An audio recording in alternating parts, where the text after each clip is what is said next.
Hello, welcome and welcome back to the United Mates Football Podcast. Today, as ever, I am joined by my co-host Joe in London. I'm here in LA. We are both delighted to be in the company, albeit virtually, of another fantastic guest for this episode. He's a prolific writer and actor, well known for a role on the legendary TV show Eastenders, as well as his one-man show stage performance of Fever Pitch. Not to mention many appearances on the silver screen too. On the literary scene, he's written quite a few books, typically concerning our favourite subject, football. If that's not enough, which it definitely is, I'm particularly excited about the fact that he's also a fellow Gooner.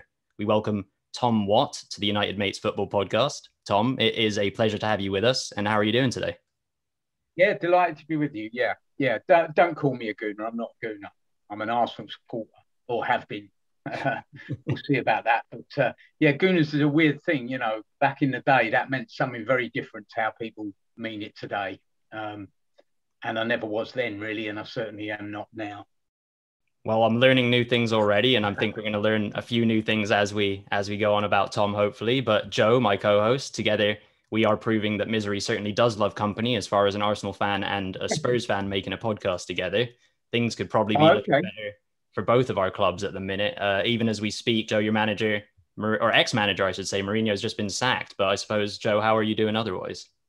Yeah, I mean, it's sunny in London today, so that's all positive and nice. But yeah, this European Super League's just been announced.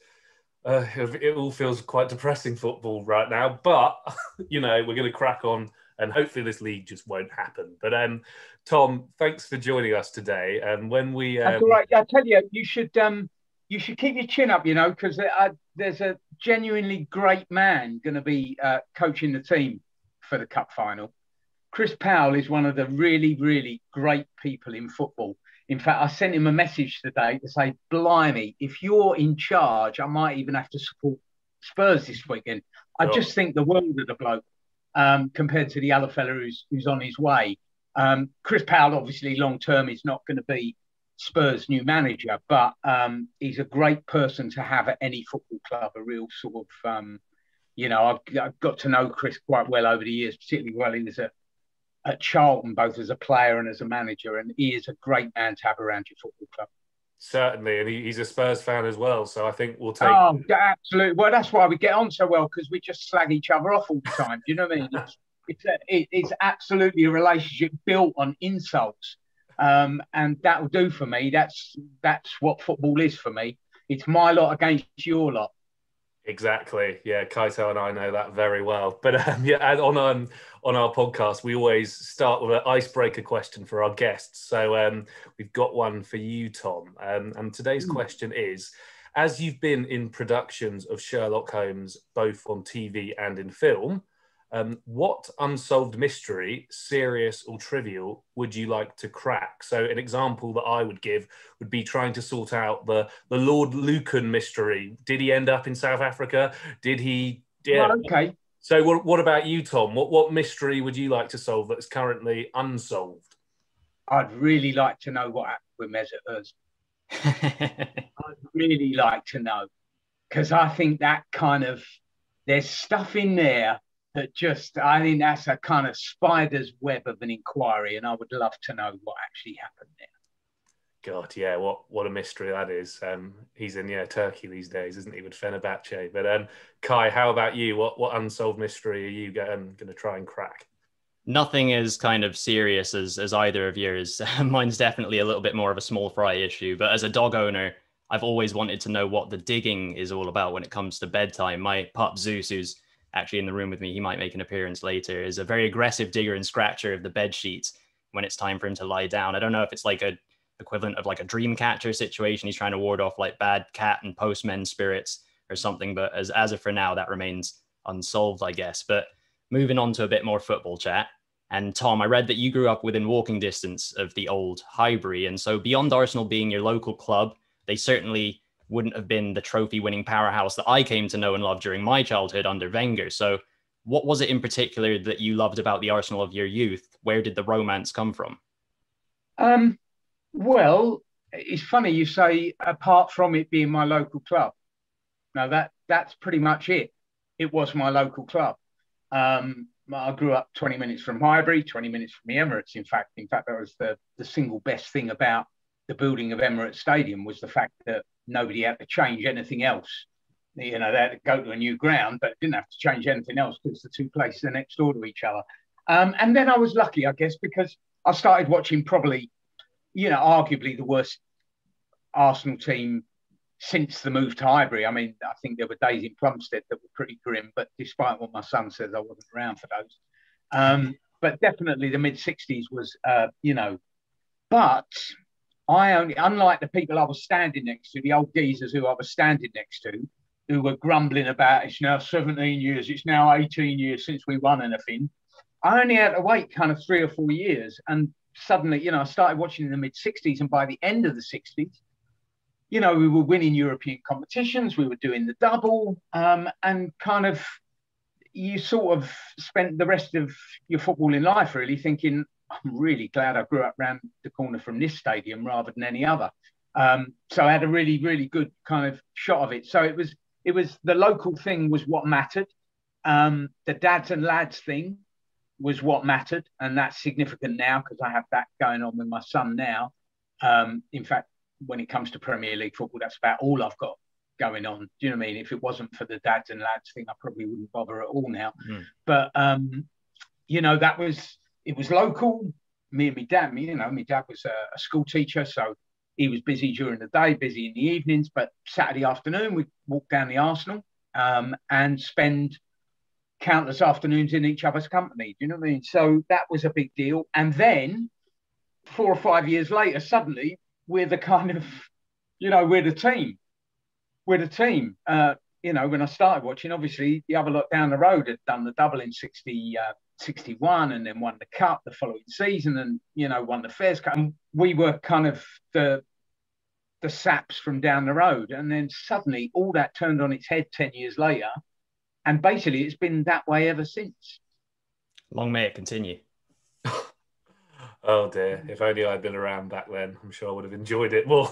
Well, we've been okay in recent times. But anyway, Tom, as you were saying, you grew up near Highbury. Eventually, Arsenal actually ended up being quite good. But I understand you actually went up to Manchester for university. And Manchester's obviously a bit of a football hub in the north of England. So what did you make of the football culture in Manchester when you were studying there? Well,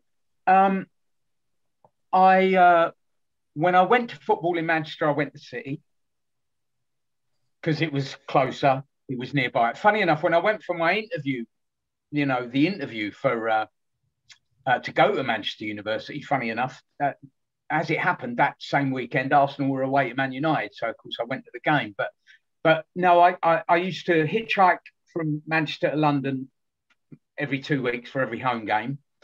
And then I kind of hooked up with a mate, another Arsenal supporter, and he had incredibly, I mean, untold wealth in the family, presumably. He had a beat up old Morris Marina. So not only, when I went to Manchester to go to university, I probably watched more Arsenal than I ever had before. So I'd hitchhike home every weekend to watch the Arsenal at home because I had a season ticket by then, you know, long since me and my old man got season tickets in 71 after we did the double.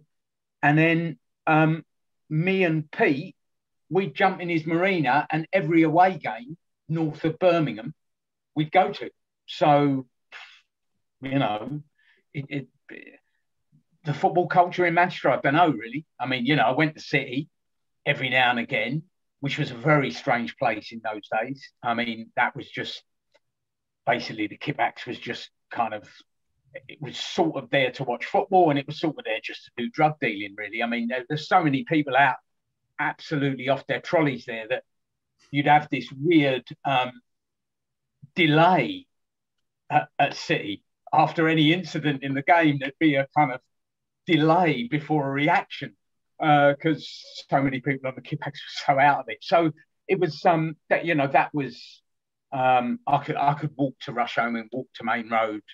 So that was where I went to watch football, if I went to watch football in Manchester. But between Arsenal home games and Arsenal away games with Pete in his Morris Marina, I didn't have all that much time. Interesting to hear that the old City ground, I guess, was like sort of seemingly in the crowds, like an opium den, and then like a football game going on in the background. To be fair, they had a really, you know, this is obviously after the great days of Beldy and Summerby and that, title winning, but they still had it was still a big and important club, and in the old ways we used to define that, and so it was a good place to go and watch football, and they always tried to place it, but it was and you're around the corner from all the curry you could eat and rush home after the game, so it was a good Saturday afternoon out. See. Yeah, it sounds like a nice day out. Obviously, City now at the Etihad marching towards the Premier League and maybe even a Champions League and definitely a Carabao Cup, because that's kind of their customary trophy to win. And it's in my interest for them to beat Spurs. So fingers crossed. We've got a bit of a quick game lined up, Tom, and it's in honor of your celebrated role in EastEnders as Lofty, the barman at the Queen Vic. And we're going to be paying homage to Arsenal Football Club's infamous Tuesday Club of the 90s. So now that lockdown has been truly lifted, for now at least, and we're allowed to go out to the pubs again, or at least you guys are over there, get together with family and friends outdoors in groups of 6. We're going to be rounding down from 6 and creating a 5-a-side team of different characters that you're likely to find at your local pub. Obviously, drinking in excess is no joke, but on a lighter note, the Arsenal Tuesday Club were notorious for having a good time. So from the world of former and current footballers, Tom, in this 5-a-side pub characters team, we wanted to know from you, firstly, who is the designated driver? And I suppose what I might mean by that is a safe pair of hands from the football pitch. Well, this is a bit of a strange one for me because I don't drink. Me neither, recently, actually. It's been 2 weeks. So, so I'm a little bit, I don't go to pubs to see mates. Do you know what I mean? That's not what I do. So safe pair of hands would be safe hands, obviously. David Seaman, right? Lovely. Nice. Okay, so David Seaman's our designated driver. The next person we want to put in this scenario is the person who's buying the first round for the group. So I guess we're talking about a generous footballer, maybe someone who's good with assists. I think actually not just good with assists, but actually generous in a way that only comes with people really kind of recognising how lucky they are. And so I would say Perry Groves. Felt so honoured to join Arsenal Football Club that morning he told his wife he'd come shopping with her just so he could go around Tesco wearing his Arsenal tracksuit. Ironically, I think Perry on the pitch was a bit selfish. I think he's been quoted as saying that he would rather have scored a goal and maybe lost the game or something like that rather than not scored and the team win. But Perry's a good lad. He's in the side. Moving on to, the Jack the lad, and this would, I suppose, be like the entertainer or a wind-up type of character from the football pitch. Wind-up character. We've had a few. It would have to be Dennis Bergkamp, who I happen to know was arguably the greatest wind-up merchant in the history of Arsenal Football Club. Particularly, they're making an unlikely pair, but really him and Ray Parlour were absolutely thick as thieves when it came to, once the sort of Tuesday Club stuff got relegated to the background, once people got serious around the football club, Bergkamp and Parlour were quite inseparable. And what they really, really shared was love of a wind-up, particularly if Martin Keown was the target. That's very funny. And I didn't know that about Bergkamp. That's interesting. Oh, absolute top wind-up merchant. Top bloke, actually. And the best player I've ever seen. Yeah, in fairness, even I can admit that. What a player. But the next guy in our little pub group is the 1 pint wonder. So I guess we're talking about the opposite of a hard man on the pitch. Someone who's fairly sensible. They're not gonna go too wild.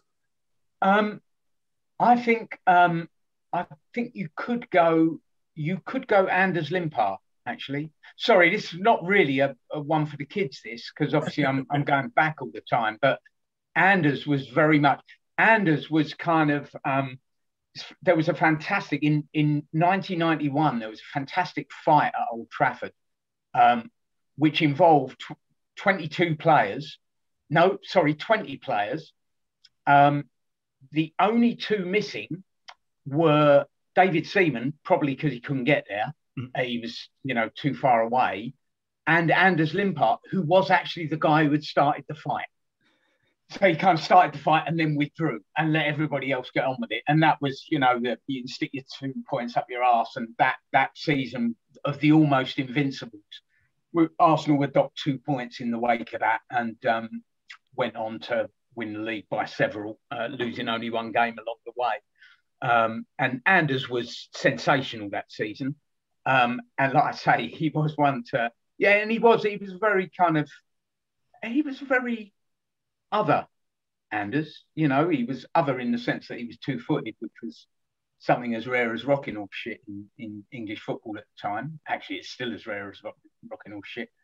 And then also, you know, he used to do close magic up the back of the coach. You know what I mean? On the way back home from away games and stuff. But definitely, you know, he was like one stamp on Brian McClare and then away and let everybody else have the big fight. Top man.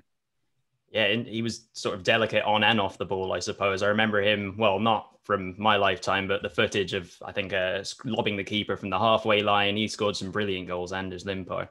But our last player to round out this five-a-side team would be, in the pub, the last man standing. And I suppose you could say that this guy, whoever it is, could probably do it on a wet and windy night at Stoke. Yeah, well, Tony Adams, obviously. But he'd be doing it sober now. Yeah. Well, can't really argue with that. We've got a pretty decent five-a-side footballing team and probably a good bunch of lads to have around at the pub as well. Yeah, I'm sure they would be, even if they're all Arsenal players.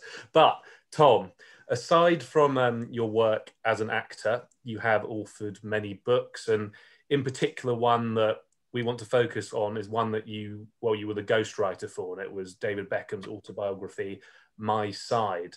Could you just tell us a bit about that experience of ghostwriting a book for such one of the most famous footballers of his generation and beyond, really?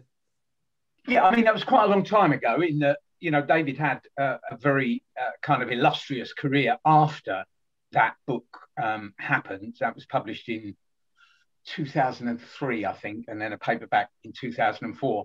It was great. It was great on several counts. One, it was great because he's a great bloke, and more importantly, was completely committed to doing the book. He wanted to do the book. Do you know what I mean? The title kind of explains it, really. You know, I think somebody who had become so used to narratives being kind of put on him by other people, whether that was kind of the Manchester United manager or the media or fans or whoever it was, kind of wanted the chance to tell his story, very much not to say, oh, that was wrong, that was wrong, that was wrong, but actually just to tell the story from his point of view. Because what happened to him was fairly remarkable. What happened to him was fairly remarkable for him as an individual.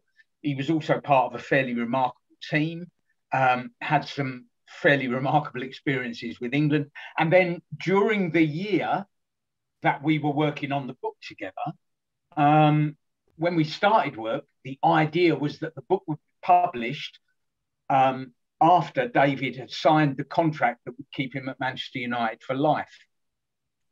By the end of our working together, he had signed for Real Madrid.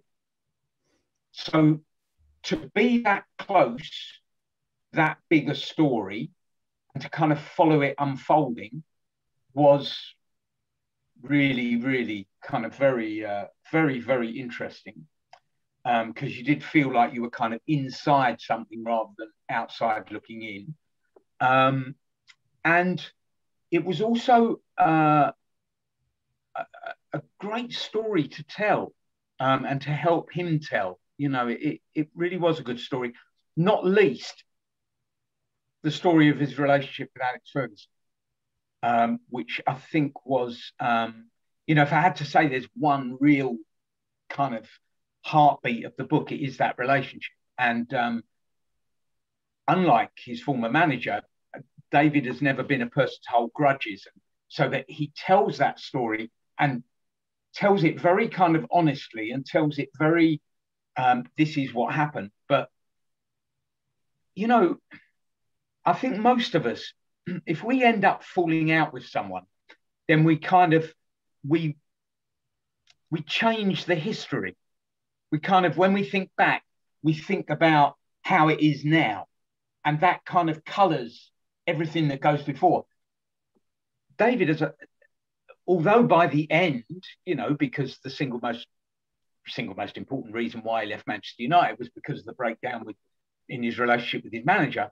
But when he thinks back about the relationship, it's not coloured by the way it ended at all. So you really do feel like it's kind of unfolding in front of you. This relationship is unfolding. So it was a great story to tell. So no, all round, a brilliant experience. Yeah, it sounds like you really helped him get something off his chest there. And it's nice that you mentioned he was so candid in the first place about the storytelling of the Fergie relationship. But on from one global football presence in Bex to another in EA Sports FIFA. And Tom, you helped create, I believe, both the Journey and Volta narratives in more recent editions of the game. And given that the origins of both of those game modes sort of begin at grassroots level, and with your perspective, Tom, as a super fan rather than somebody from within the professional game, do you think that was something, that perspective, that made you perfect for the role? I haven't got the faintest idea. I was not original. Look, I've never been a player, never been a manager, never been a staff writer, never been a full-time anything other than a freelance broadcaster.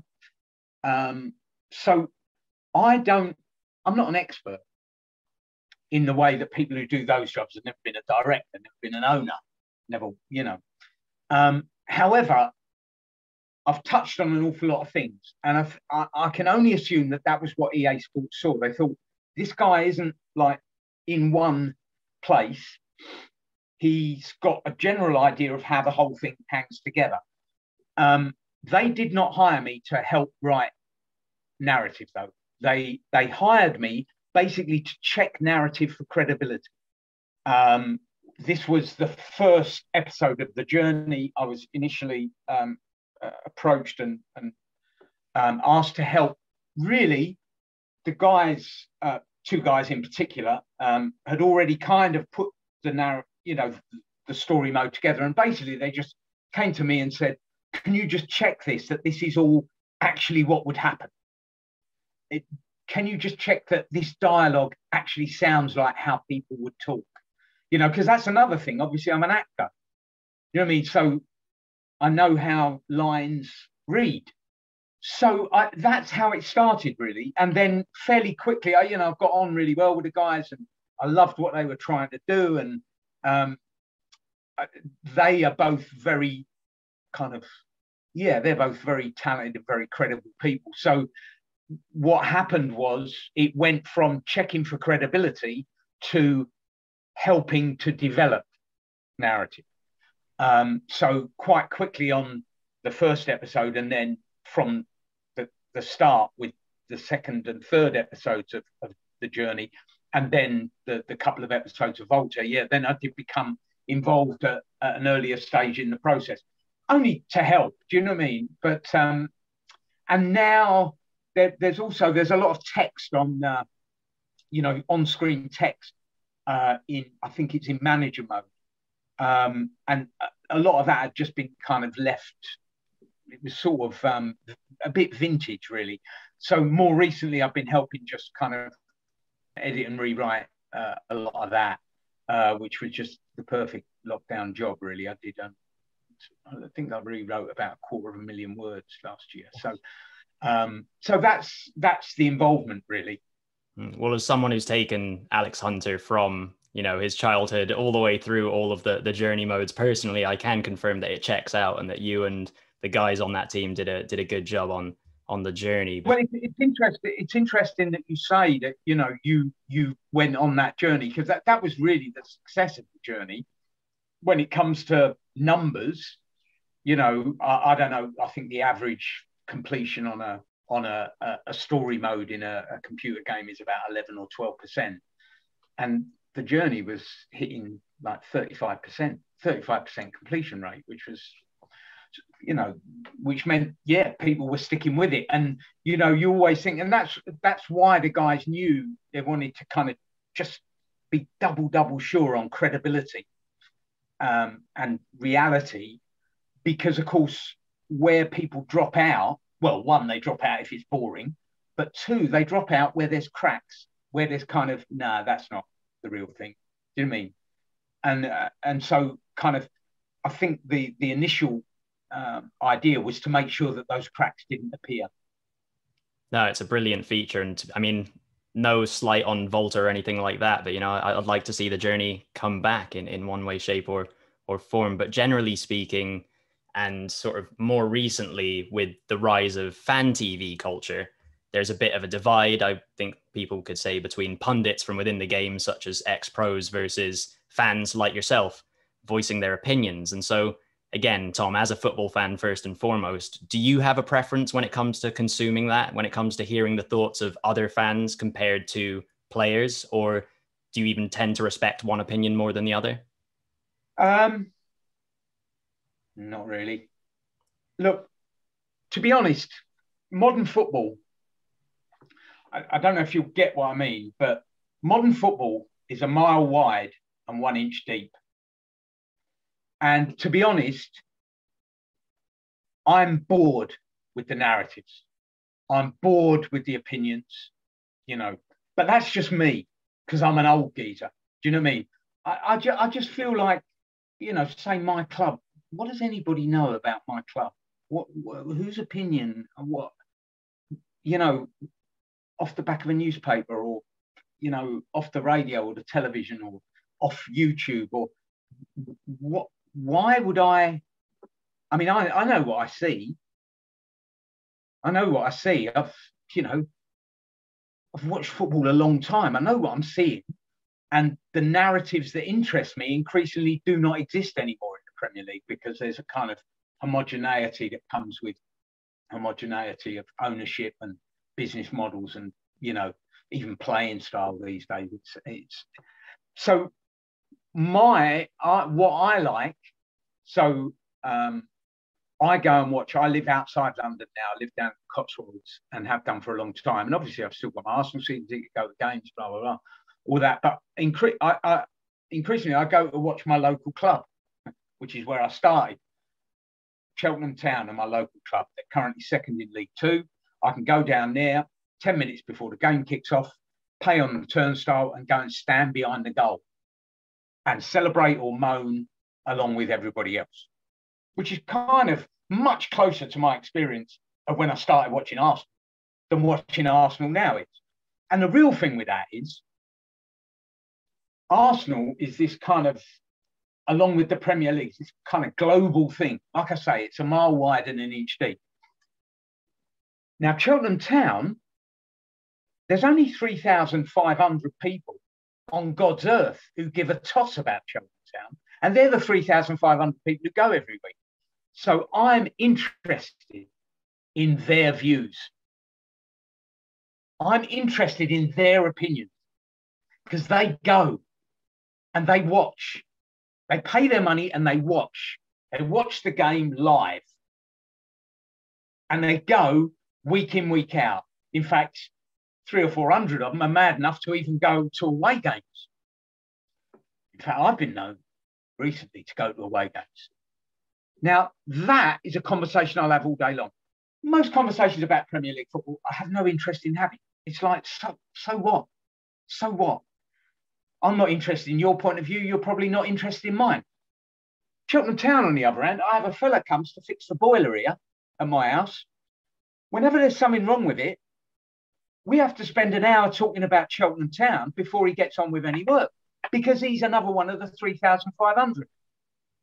And if you look in the Football League, if you look in grassroots football, in lower league football, that's where the stories are. That's where the narratives are. That's where narratives from a storytelling point of view, as opposed to a public relations point of view, exist. You know, Cheltenham Town and Forest Green Rovers. So Forest Green are in Nailsworth, which is a village 20 miles from Cheltenham. When we play each other, it's known as El Glossico. We won't be playing each other next season because we're going up and they're staying where they are. But if you look at those two clubs, they are so completely different in everything about them. You've got Cheltenham Town, this old-fashioned club who came out of non-league, slowly, steady but sure, bunch of honest local businessmen who just try and do the right thing by the club. None of them have got the money to chuck it in. There's one or two kind of local toffs who every now and again have been known over the last 20 or 30 years to put a bit in when the club was in real trouble. But by and large, it's just honest people trying to kind of do their best for a club getting by on gates of between 2,500 and 3,500.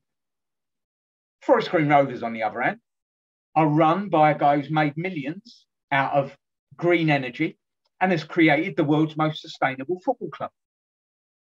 They are absolutely the world's most, you can only get vegetarian food at their ground.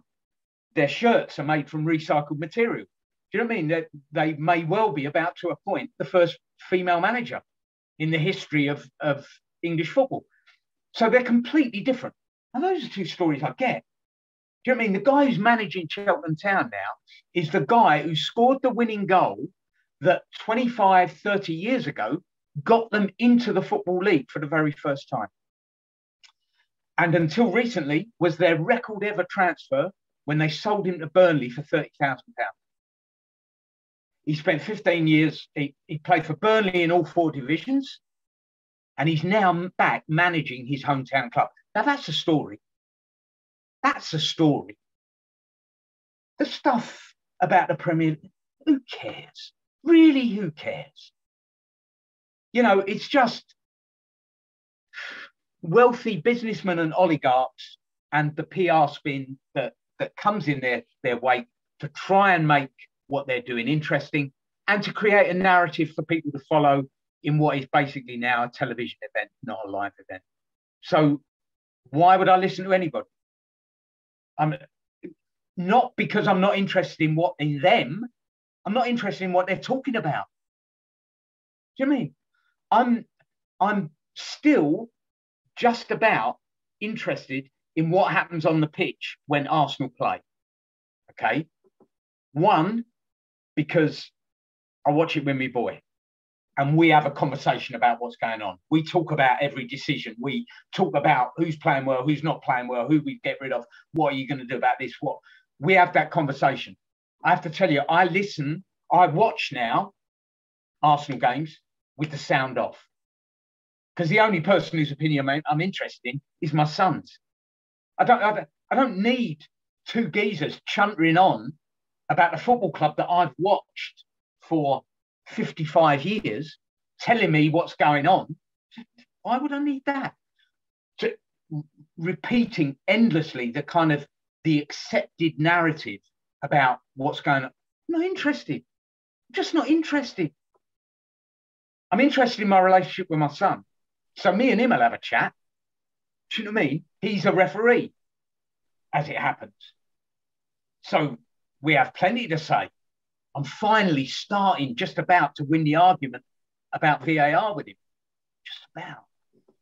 But that's been, that gets very heated, that argument. So pundits on telly, pundits on YouTube, it's fine. Crack on. I'm not criticizing them or dismissing them, but I'm not their audience. Do you know what I mean? I'm not their audience, which is why I've stopped broadcasting about football. Because if I'm not their audience, then how can I broadcast? I don't think my opinion, to be honest, I don't think my opinion matters any more than theirs does. So, yeah, there we are. Well, I mean, interesting to know about Cheltenham Town as well. Hey, you'd be interested to know about all 72 Football League clubs, plus every club in the National League, plus plenty from below that. But seriously, do you care about anybody other than top? Seriously. Seriously, I'm a big Exeter City and Bristol City fan on the side. So, fine. Yeah. Well, then you get it. But what I'm saying, Premier League, do you care? Exeter City doesn't have a great story. I mean, I've been watching Exeter City come to Cheltenham for the best part of 20 years. And this is what I mean about stories. And they had, what do you call it? Alex Inglethorpe involved and Steve Perryman involved which is obviously why there would be a Tottenham connection and all that. And every time they come, you go, oh, wow, they always try and play. They're always good, always give you a proper game. And you always, for kind of 7 or 8 seasons running, I'm going, Exeter will go up this year. Exeter will go up this year. They play such good. And then they turn up, funny enough, one of the few games I was able to watch this season, they did just opened up a little bit before Christmas. And the first game I saw this season live was Cheltenham v Exeter. 5-3. You go, oh, so this is what I've been missing. It's absolutely brilliant. By a mile, the best game of football I've seen this season. Absolutely. And what was interesting is there's the narrative. You go, oh, look, they've had a change. Exeter are completely different. They're just knocking it long, deciding that we've tried to play football for however long to get out of this bloody division, and it hasn't worked. So now we're just hit it long. No, it's those are stories. Those are stories. Lee Johnson's time in charge of Bristol City. What a story! What a story! That's where the narratives are. That's where the interest is. And even as a broadcaster. I worked for BBC London for years, worked for TalkSport for years before that. And, really, I found more and more, I would kind of, I'd go on the Saturday afternoon show and we'd do like a phone in after. I'd be more interested in talking about Millwall and Brentford than Arsenal and Spurs. Do you know what I mean? I've heard it all about Arsenal and Spurs. That's where the stories are. Yeah. So, no, I think you're right. There are a lot of great stories lower down the pyramid. I used to go and watch Exeter City a lot, have some connections to Bristol City too. But let's just talk about Arsenal very quickly before we end. Not a team I like to talk about much, but I guess if we're going to focus on current affairs, Arsenal in the semi-final of the Europa League, there's a realistic chance of Champions League football for next season. Well, there sort of is, but everything's a bit screwed up now. But what have you made of Arsenal's season? They're 9th in the league, but you could end the season in theory with a trophy. Will this be a good season for Arsenal, or has it all been a bit of a nightmare? What do you think? Well, for me, it's fine. I'll watch Saka and Emil Smith-Rowe all day long. That's fine. I'll watch them all day long. I'll watch Kieran Tierney all day long. I'll watch Alex Lacazette all day long. So, no, I've had some fun. There's been some terrible games. There's been some half-decent games. I quite like Arteta. I liked him a lot as a player. I think he is a genuine enough guy. I think he's, got a plan, and whether it will happen or not remains to be seen. I'd say we have a chance of winning the Europa League rather than a realistic chance. It's like Spurs have got a chance of winning the League Cup, haven't they? But not a realistic chance. So, look, the teams that I kind of loved, that I grew up with, particularly the team that won the Fairs Cup in 1970 and the team that did the double in 1971. And also, as it happens, George Graham's teams who won the League Cup, won the title in 89 and again in 91. Those teams, if you had to say what's that team's identity, probably playing beautiful football wasn't part of that identity. What was part of that identity was a completely never say die attitude, great organisation and structure, and half the team being homegrown players. I found plenty to love there. So now I look and I go, Smith-Rowe, Saka, who knows, maybe Balogun, maybe Eddie Nketiah will come good. Martinelli's been around, so, we got him so young, he feels like a homegrown player. Do you know what I mean? And of course, you see a lad like Kieran Tierney, who absolutely embodies all those values that you grew up admiring in football players. Do you know what I mean? Although he came up homegrown at Celtic, but he embodies all those values that come with being a homegrown player. So I think there's plenty to you know, there's been plenty to enjoy about this team. There's been plenty that, you know, you put your head in your hands. Obviously, they are at least 4 players from the starting 11, never mind the squad, away from, you know, being anywhere remotely near challenging for the league. So from that point of view, it's, you know, it's frustrating, it's depressing, whatever it is. But I'm right with that, because I've seen the bad times before, and I've seen how football is cyclical, and I've seen how, but of course now football is in the hands of people who don't want football to be cyclical. They want football to stay the same forever. And they've looked, you know, a Super League's has always previously been used as a kind of threat, a stick to beat UEFA with and beat the Premier League with. You know, if you don't do what we want, then we'll go off. And you know, UEFA has always caved in, and they, you know, in my opinion, destroyed what was the European Cup by inserting the group stages, which are a complete waste of time, waste of everybody's time. You know, competition starts in the knockout stages, obviously. So, you know, those people just want it to be the same. And suddenly, what has always been used as a stick has become a realistic proposition. And that is because of COVID. Because we've had a year now of football in empty stadiums. And the people who matter now, who are owners and broadcasters, have gone, this works for us. This works for us. They would be perfectly happy, both owners and broadcasters. They come out with all this bollocks about, oh, you know, we miss the fans. It's not the same without the fans. We want you back in the stadium. Actually, it works for them without fans. It works for them. So it's come up seriously all of a sudden, very quickly. Actually, someone said something very wise to me the other day in a completely different context. Said, you know, during a crisis, reputations aren't made, they're revealed. And that's what's happened. And the Super League is a reputation revealed. We see people now for what they actually are. Take it or leave it. I'm all right. I can go and watch Cheltenham Town. They'll take their chance.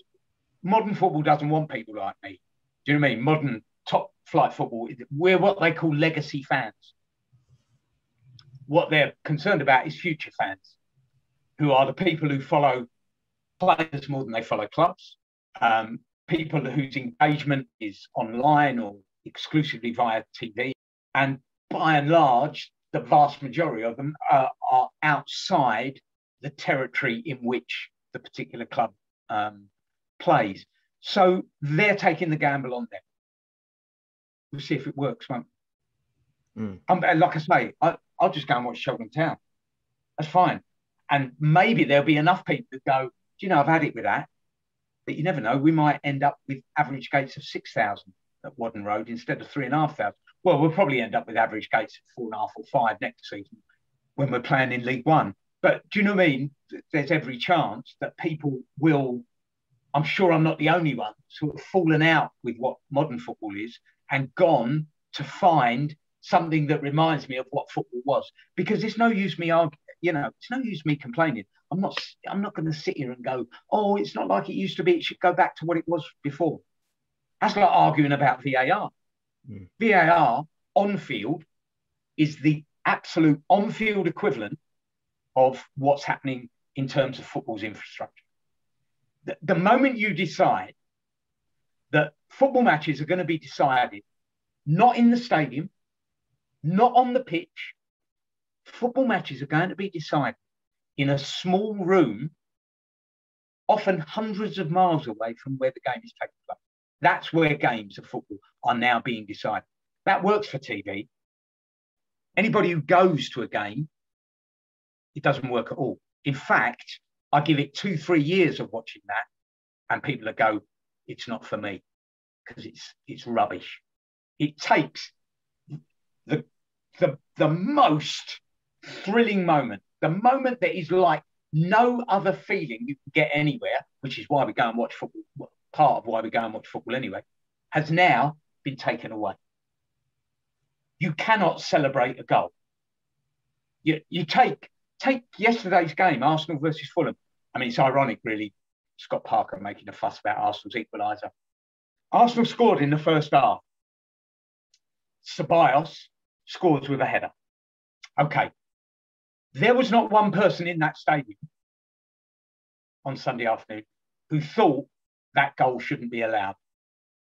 There wasn't one appeal.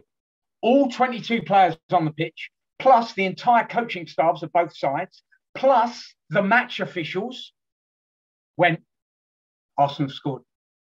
It then took, what was it, 3 minutes, 4 minutes, 5 minutes to decide that that's not a goal. Now, my problem is not with the decision. It's a goal or it's not a goal. I haven't got a problem with that. I haven't got a problem with that. If it's the wrong decision, I haven't got a problem with that. Mistakes have always been part of football. What I've got a problem with is I celebrate and then I go, oh, no, I can't celebrate. I've got to wait now for a sign in the corner of the stadium, by the way, to say VAR, goal, or VAR, goal disallowed. And that's what I'm supposed to celebrate. Nah, mate, the game's up. The game's up. And that's another thing. You make sure people know. Get out of the Premier League. You can watch football without VAR. When you score at Cheltenham, you score. And when the opponent scores a completely offside goal or a completely obvious foul in the build-up, it's still a goal. And you can be complaining about it 2 or 3 years down the line. And that's part of football. Getting decisions right is not part of football. It's not what football's about. 22 blokes on a pitch. That's what it's about. My lot against your lot. And, you know, you remember the injustices, the mistakes, the disasters, every bit as much as you remember when everything goes your way. So VAR on the pitch, European Super League off it, I'll take Cheltenham Town. I guess if the flip side of, all this nonsense and all the money in the Premier League is potentially a renaissance for clubs like Cheltenham Town and supporters going and, following these teams more lower down the league, non-league football, Sunday league football, it's going to be for the best, inevitably. Yeah, but that's, I think it will be legacy fans, quote unquote. It'll be people like me, older people. But I think what they're counting on, the European Super League and all them, is basically that kind of people like me will just go away. That's fine. They don't want us. We're not part of the plan going forward. And we will be replaced by eyeballs as opposed to physical presence. And the physical presence will then be reserved for the people for whom Arsenal v Burnley doesn't mean anything, but Arsenal versus Barcelona does. Personally, I think they're in for a surprise. Because I tell you, Arsenal versus Barcelona twice a season will get boring a lot more quickly than Arsenal versus Burnley does, as it happens. But that's their gamble to make. And it's not for me, really, to say, because any more than VAR, it's not going back. It's where it is. Things change. Do you know what I mean? Things change. And so be it. So that's fine. And I think what I know what I value and I know what I enjoy. So I go and stand with my mates behind the goal at Wadden Road and we have a really good time, particularly a season like this when we should have been standing behind the goal to watch one of the historic seasons in our history. But as it's turned out, none of us could have. But there we are. Well, I think Cheltenham Town might find themselves potentially a new spokesperson for the clubs, let alone a fan. Otherwise, maybe that might be a decent place for us to leave it today, Tom. But we really do appreciate all of your time. It's been an absolute pleasure having you. I want to say thanks to my co-host, Joe, as ever, and a really special thank you to our guest, Tom Watt. As I said, it's been a pleasure. We hope you've enjoyed being our guest. Do you potentially have any upcoming projects or anything else that you might like to plug or share with our listeners? Yeah, I do have upcoming projects, but no, nothing to share at the moment. But you can obviously next book and the next TV series. I think I'll be happy to come back on and blab about them then. Well, we'll be very much looking forward to having you back then. Legacy supporter Tom Watt. You can almost replace legacy supporter with real supporter, just actual football supporter, basically at this point. No, I'm not criticising. Everybody's welcome to whatever they want to be welcome to. So legacy is right. Real? No, I'm no more real a supporter than you or Joe or anybody else. I'm just a supporter. But I'm not massively enamored of the idea of just not being a supporter, but having to just be a customer instead. To each their own in every walk of life, I suppose, even when it comes to football as well. But thanks again, Tom. All the best to you and your family and your friends. On our end of things, if you enjoyed listening to this episode, please do give us a follow on social media and subscribe wherever you're listening to the podcast as well. That's the best way to stay up to date with all of our new content across Twitter, Instagram, and Facebook. We are at United Mates FP. Check out our website. That's unitedmatesfp.com. And then if you feel like putting some faces to these voices, we're on YouTube. Just look for United Mates Football Podcast. Don't forget to click subscribe while you're at it. Until next time, everyone, take care of yourselves and take care of each other. Goodbye.